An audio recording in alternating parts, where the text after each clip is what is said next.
Next है types of slab according to design. Design के लिहाज से हम स्लैब को दो हिस्सों में तकसीम करते हैं, या दो तरह की डिज़ाइन के लिहाज से स्लैब की इकसाम है, वन वे स्लैब और two way slab. One way slab और टू वे स्लैब। इस टाइप को समझने के लिए आप स्लैब के जो प्लान को देखेंगे।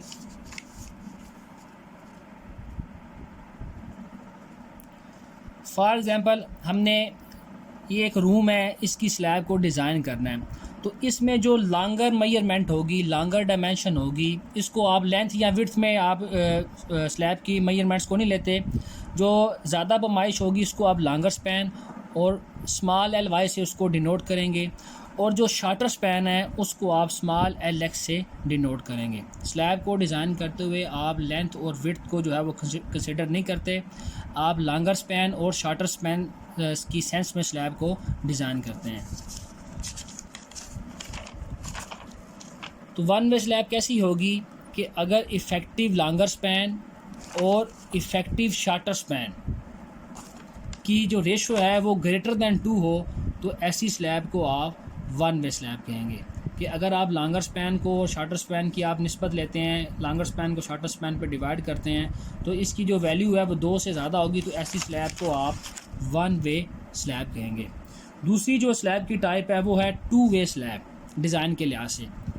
इसका भी चेक यही है कि अगर आप इफ़ेक्टिव लॉन्गर स्पैन को और इफ़ेक्टिव शॉर्टर स्पैन इन दोनों की रेशो लेंगे, और ये रेशो जो है ये निस्बत लेस देन और इक्वल टू 2 होगी, तो ऐसी स्लैब को आप टू वे स्लैब कहेंगे। वन वे स्लैब और टू वे स्लैब में क्या फ़र्क है कि अगर आप स्लैब के लॉन्गर स्पैन और शॉर्टर स्पैन की रेशो लेते हैं और वो रेशो जो है उसकी वैल्यू ग्रेटर दैन 2 होगी, तो ऐसी स्लैब को आप वन वे स्लैब कहेंगे। अगर लेस दैन और इक्वल टू 2 होगी, तो ऐसी स्लैब को आप टू वे स्लैब कहेंगे।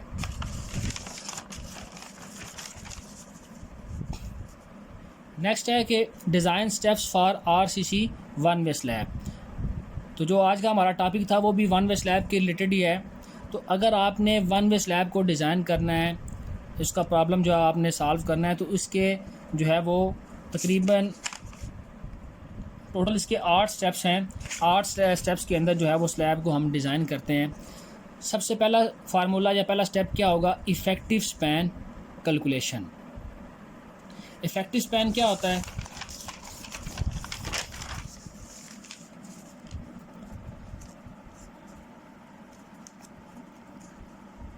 अगर आप स्लैब के इनर फेस से लेकर इन जो दोनों उसके स्लैब के, या आप ऐसे कह लेंगे एक कमरा है, कमरे की जो इंटरनल पैमाइशें होंगी, जो ज़्यादा लंबी इंटरनल पैमाइश होगी वो क्लियर लॉन्गर स्पैन कराएगी।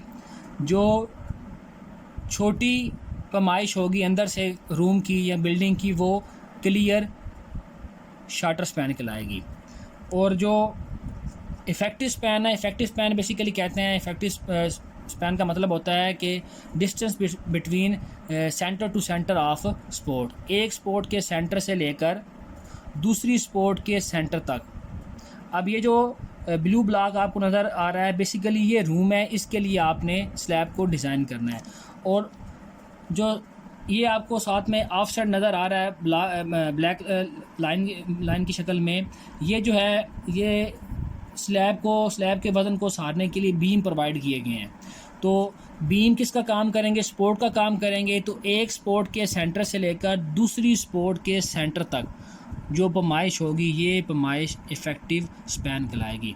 तो अगर आप इफ़ेक्टिव लॉन्गर स्पैन निकालेंगे तो वो क्या होगा कि एक स्पोर्ट के सेंटर से लेकर दूसरी स्पोर्ट के सेंटर तक जो लंबी पैमाइश होगी, जो लॉन्गर पैमाइश होगी, डायमेंशन होगी, उसको आप इफ़ेक्टिव लॉन्गर स्पैन कहेंगे। और इसी तरह जो शॉर्टर स्पैन की डायरेक्शन में स्पोर्ट के सेंटर से लेकर दूसरी स्पोर्ट के सेंटर तक जो पैमाइश होगी, उसको आप इफ़ेक्टिव शॉर्टर स्पैन कहेंगे।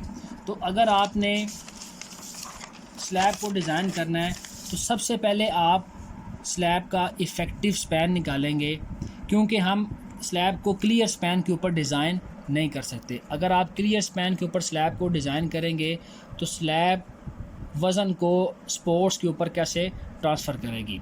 तो सबसे पहला काम क्या होगा, हमने इफेक्टिव स्पैन निकालना है। इफेक्टिव स्पैन निकालने का फार्मूला क्या होगा, effective span is equal to small L Y is equal to clear span plus half sides bearing.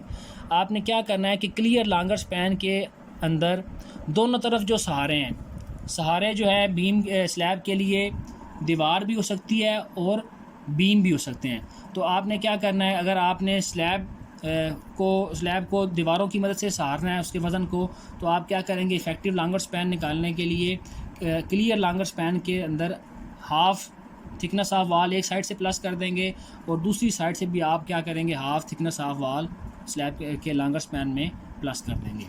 इसी तरह अगर आपने इफेक्टिव शार्टर स्पैन निकालना है तो इसके लिए भी आप क्या करेंगे, क्लियर शार्टर स्पैन के अंदर दोनों साइड से दोनों दो तरफ से आप आधी बेरिंग का मतलब क्या है कि अगर बीम है तो बीम की आधी जो मोटाई है चौड़ाई है वो दोनों तरफ से आपने प्लस कर देनी है हाफ, और अगर दीवार है तो दीवार की हाफ थिकनेस आपने दोनों साइड से उसके अंदर प्लस कर देनी है।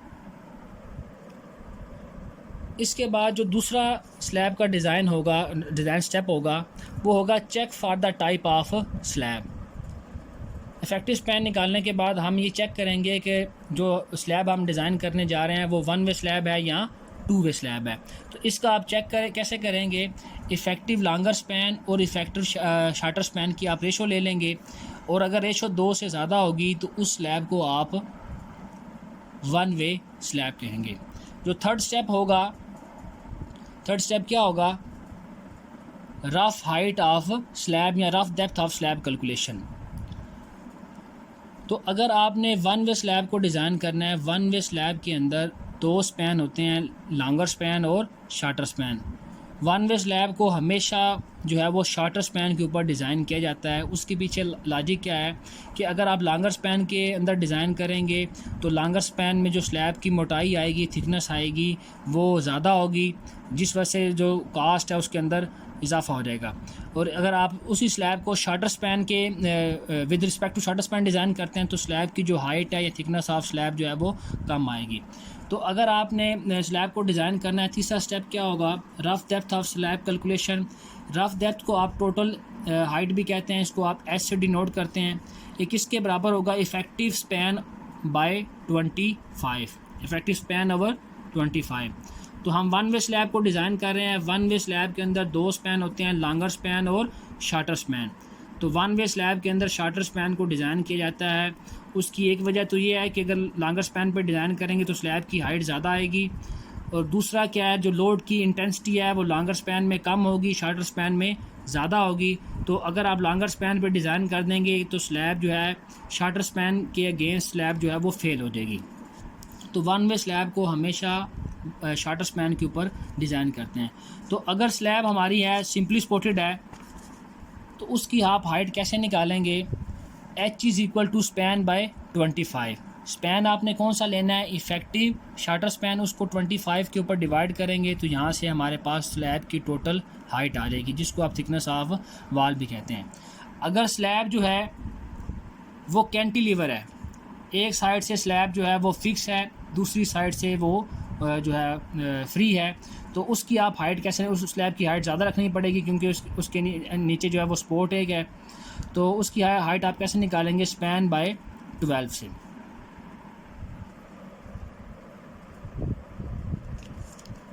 हाइट के बाद आप इफ़ेक्टिव डेप्थ ऑफ स्लैब को कैलकुलेट करते हैं।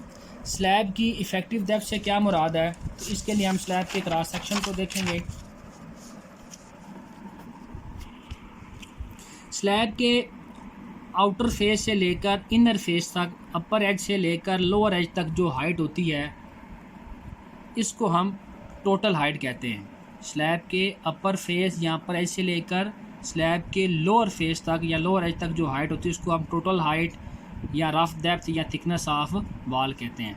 जबकि जो मेन हाइट है जो लोड के हिसाब से डिज़ाइन की जाती है उसको हम इफ़ेक्टिव डेप्थ कहते हैं और उसको स्मॉल d से डिनोट करते हैं।